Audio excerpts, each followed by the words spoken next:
Did you know there's more than one way to plot a story? I know a few, but what one are we going to talk about today? 7-point story structure.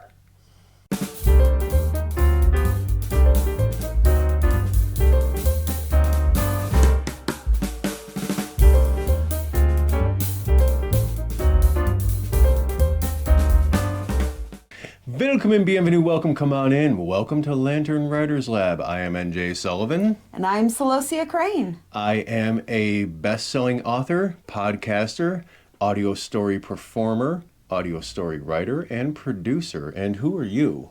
I am also a best-selling author. I am an award-winning author, a Buzzsprout Top 50 podcaster, and podcast voice performer. I need to get back to work. She's got more accolades than me. Well, today, guys, we're going to be talking about 7-point story structure. It's a story structure I discovered several years ago, and I've been using it pretty regularly. I think I introduced you to it. You did introduce me to it when I was first making a switch into doing more serial type stories. And I've found it very, very useful, not only for serial stories, but for just plotting in general. Anybody who knows anything about me or my work or has watched any of my previous videos about my work, I am a hardcore plotter. I am a severe nuts and bolts, brass tacks kind of plotter. He is. And it drives people nuts because it'll take me 2 months to write an outline. And then I write another outline based on that outline. Yeah. It's pretty wild. So today we're going to talk about one of my favorite story structures, which is 7-point story structure. Now, normally, the one that most people are familiar with is 3-act. Right. It's really been popularized by a lot of film industry. It's kind of the standard for the storyline of films to this point. And Shakespeare used it, and a lot of it's been used for centuries. Yeah. And 3-act story structure, you have your setup, your climax, and your conclusion. Those are your 3 acts, for the most part. For the most part, basic that's overview a of it. very simplified version, but yes. Now, 7-point does not use those.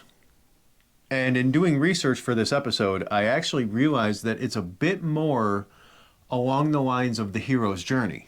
Yes. And in the story beats that it uses as kind of anchor points, or the 7 points. That really doesn't surprise me a whole lot, considering the fact that Brian Sanderson is one of the people who really popularized... Brandon Sanderson? Brian? The fantasy author? Brandon Sanderson. Yeah, Brandon Sanderson. Sorry, okay, Brandon I got Sanderson. It right. But he was one of the ones who really kind of popularized this story structure. And he does a lot of hero's journey type stories. Yes. So, yeah. Love Brandon Sanderson, by the way. Big fan. I actually am a big fan. Yeah. I was introduced to him by someone at my job. So, anyway, so the 7 points of the 7-point story structure are the hook, plot turn 1, pinch 1, the midpoint, pinch 2, plot turn 2, and resolution. So there are 7 points. It's not just a witty name. I don't know why I thought that was witty, but I did. I mean, it is kind of catchy sounding. Are you ready to describe how you work through it? Yeah. Okay, let's do that then.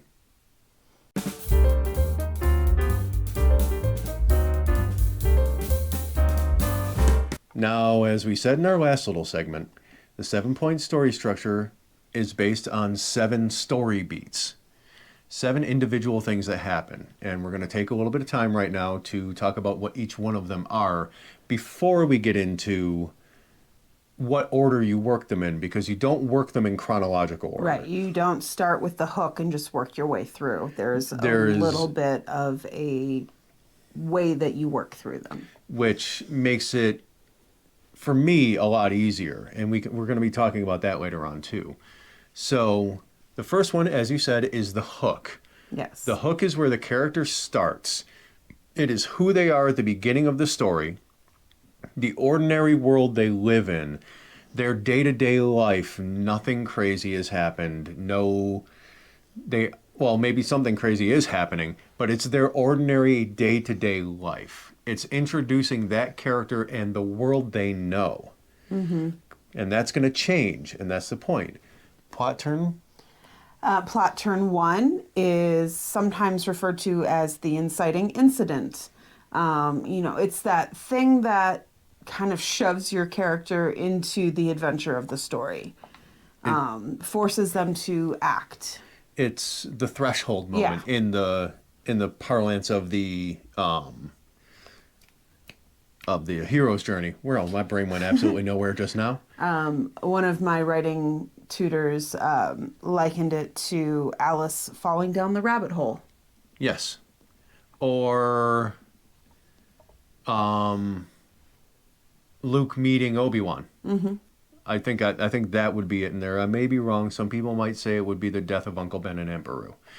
But that moment when the character's world changes. Yeah. It's the moment that that their world changes. Yeah. I mean, I don't think I could sum it up any more than that. I could keep talking, but that wouldn't help. No. Now, the next step is pinch 1. This is when you introduce your antagonist or your major conflict and what purpose they serve. Why are they acting as the villain in this story from your character's perspective? Yeah. And that sort of thing. And what is the conflict that the main character has just gotten involved in? Or what is the thing they have to try to stop, or the thing they have to try to do? Mm-hmm. Or the person they have to try to stop. This is when all of that is introduced. So, yeah, that's that one. And then we move on to the midpoint, which is basically the point of the story where your character stops reacting and starts actually making decisions. They go from reaction to action. So things aren't happening to them anymore. They are beginning to make things happen. They are choosing to act. Yes. Rather than just, like you said, reacting to the world around them. So they've gone from a passive participant to an active. Yeah. They've developed, there's a term for it. My brain always gets stuck on ambulatory when I'm trying to think of this word. Like they have ownership of their own actions now. Yes. There's a specific word for it. If you can remember the specific word for what I'm talking about, put it in the comments. And then we move on to pinch 2, which once again in the terms of the hero's journey would be the belly of the whale. It is the moment when your character is at their lowest. Mm-hmm. All hope is dead. It is the lowest point of the story. The rebel base has been invaded. The enemy is at the gates and you've run out of ammunition. It's the all is lost moment. Yes, it's the all is lost moment. Mm-hmm. The relationship that's been forming this entire time is broken up. Mm-hmm. Or there's been a betrayal. Whatever the case may be, it is the lowest point in the story for the main character. And then you come to the 7th point, which is the resolution. No, you missed one. Oh, I am sorry. You missed one. 6th point, plot turn 2. Which in 7-point structure, this is where your main climax of action takes place, where you conclude the conflict that the character has been dealing with. Things kind of get all wrapped up toward the end of the story so that you can move into... There's one more thing. It's such a good one. That was such a good transition, and I screwed it up. I'm sorry. Also, in plot turn 2, the things that the character learned along the way come into play. Sometimes at the midpoint, this is brought up a lot, and we'll put resources for 7-point plot structure in the description so you can get kind of a better other people's views on how to use it, and where we got our information on learning it. They, at the midpoint, often the character learns something. Yeah. They learn a skill, or they learn a piece of information, or something that allows them to go from reacting to acting. Okay. Or they discover something in themselves that Right. allows them to. And another thing that happens at plot turn 6 is that they choose to use What they've learned to settle the conflict, Okay. whatever the conflict may be. Mm-hmm. And then we And move then- on to point 7, which is the resolution. It's the end of the narrative. It is, or end of the narrative or character arc, or end of the narrative and the character arc. Depending on if it's a multi-part story, if you're doing a series, something like that, it probably won't be the end of the character arc if you are doing a multi-part story, but it will be the end of that narrative. Yeah. It'll be the end of that book, of that installment. And this is when your character has come to fruition. Yeah. When this is after they have beaten the big bad, they have met, they have reconnected with the love interest. If you're writing a romance type story, they have completed the task. This is the entire last half hour of the Lord of the Rings trilogy Yeah. in the movies. In the Return of the King. In the Return of the King, this is when they return to Rivendell, and everything from then on. That's this plot point. All of the things that happen after the conflict is settled. And that's a basic overview of the 7 points of 7-point plot structure. Why don't we get into exactly how you go about plotting in 7-point plot structure? Yes, please. All right.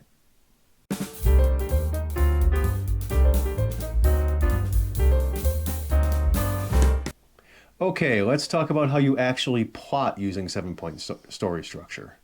And I've had a lot more practical experience of doing this. You have. This is still a fairly new plotting structure to me. I'm still learning it. Whereas I've used it for multiple audio projects, several books, several short stories.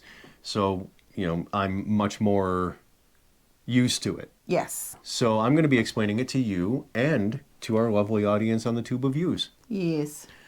Okay, so when you start out, you have your 7 points, but you don't start at the beginning. This is a little counterintuitive when you're first starting to do it, because you think, well, work in chronological order. At least that's how my brain works. I want to work in chronological order.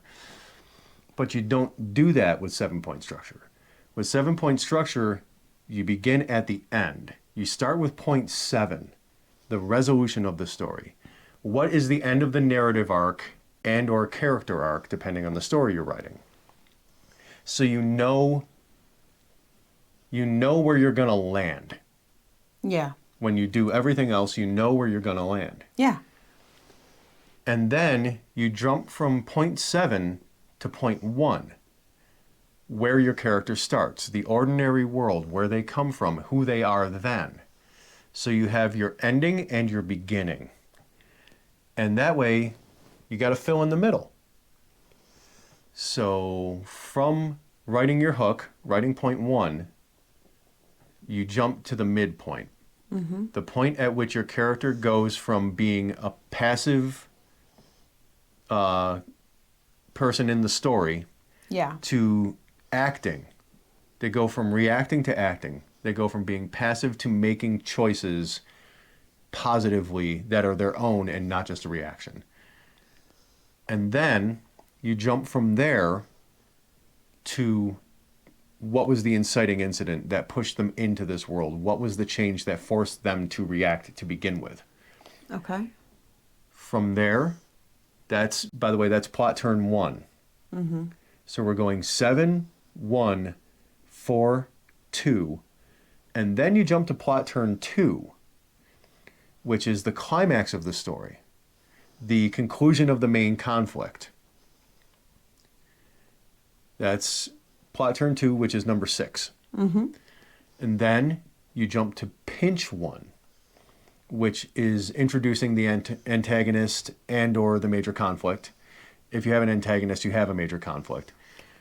You know, sometimes you can have a major conflict without an antagonist, really. Although, because people think of antagonists as being The villain? a person, I'm kind of making that clarification. But if your antagonist happens to be nature, Yeah. then your antagonist could be the major conflict. Yes. So I'm just making that distinction. So we've now gone 7, 1, 4, 2, 6, 3. And the only one we have left is pinch 2, which is the belly of the whale, kill all hope, the lowest point of the story for the main character. Yeah. And it does seem counterintuitive to work that way. Yeah. I think that's partly why you use it more than I do at this point. But in reality, once you've used it, once you get used to it, you're picking the major points. The major point, one of the major points is not the climax, interestingly enough. No.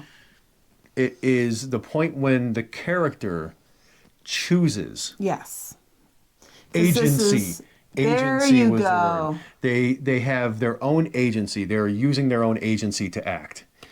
Because a lot of the things with this story structure is a character-driven structure Yeah. as opposed to a plot-driven structure, And- which is much more a third act structure. And we'll talk System. about that more in the next segment Yes. as well. So that is the basics of it. And like I said, there'll be resources that may explain it in a way you understand better than my explanation in the description below. But why don't we talk about like actual experience with working on it, working Okay. with it. Yeah, let's do that. Let's do that.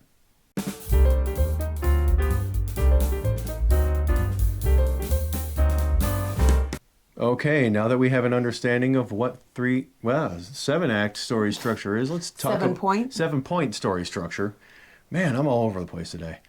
What it actually is and how you use it. Let's talk about actually using it. Have you used it to write a story? I have not used it to write a story yet, but I have plotted a podcast season. Like audio drama? Yes, an audio drama with it. So, Okay. Wild Contingent. Oh, right. I've used it, as I said, quite a bit. And I find that because I am a heavy-duty plotter, I am a highly detailed, hardcore plotter.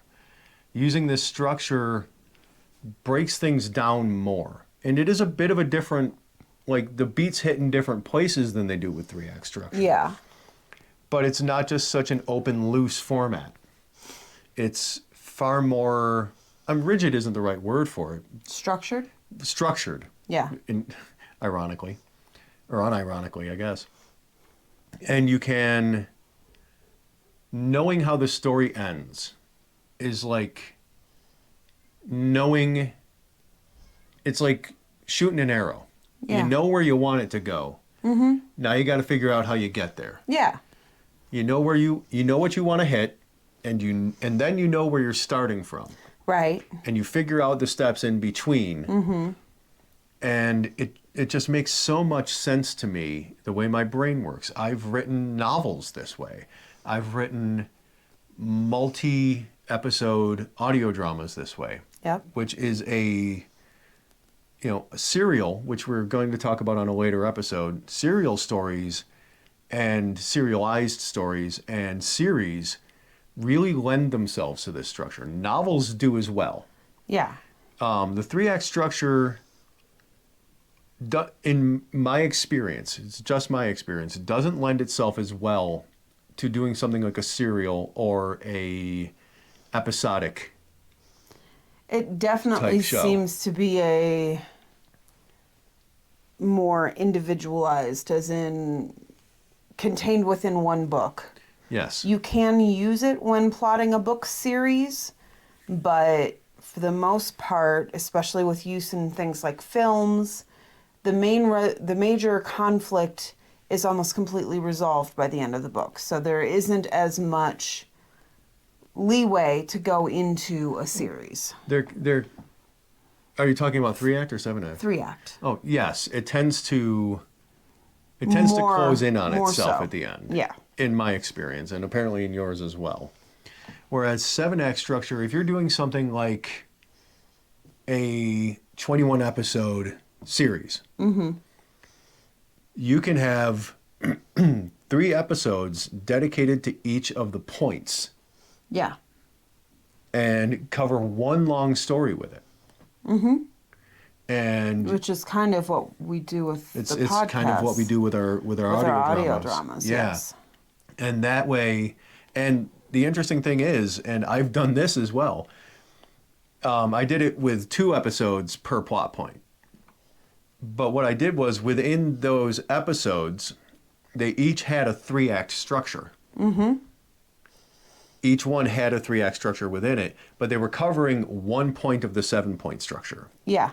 So it's it's almost more, not fluid, more versatile in my experience in a lot of ways than 3-act. If you like 3-act and 3-act works for you, That's great. keep using 3-act. Yeah. 3-act is a good one.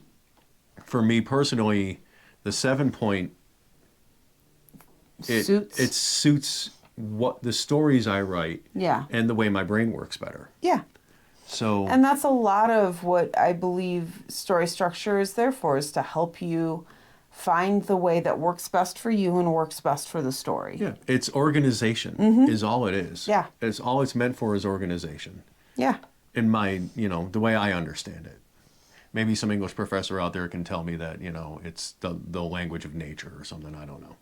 But in, the way I was brought up to understand it is it's a way to organize a story as you're plotting it so that it makes sense. Yeah.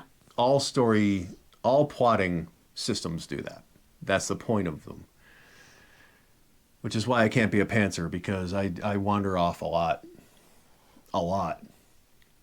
We wandered off for 20 minutes in part of this video and had to reshoot it. Yeah, we did. And You don't get to see that bit. no, you don't get to see that bit. But yeah, so I think that's about it. It covers it pretty well. I hope I made it make sense to you. Yeah. And I think part of my troubles that I was running into was I was trying to plot chronologically through. And so I got a bit stuck. Okay. So now maybe I need to go back and look at it again. maybe you should look at some of the resources we're going to be putting in the description below. But that is going to be all from us. If you guys enjoyed this, please leave a like and a comment and share it. It does help us a whole lot. If you like it even more, feel free to subscribe. If you like it even more than that, click the link in the description for our Patreon or the link for our website. You guys can support us through both of those. And you can check out all of our work and see if we're just blowing smoke about all this stuff or not, or if we actually do it. So that's going to be it from us, I think. That is going to be it for us today. All right. So until next time, take care of yourselves. Take care of each other. And we'll talk to you guys later. Bye-bye. Bye-bye.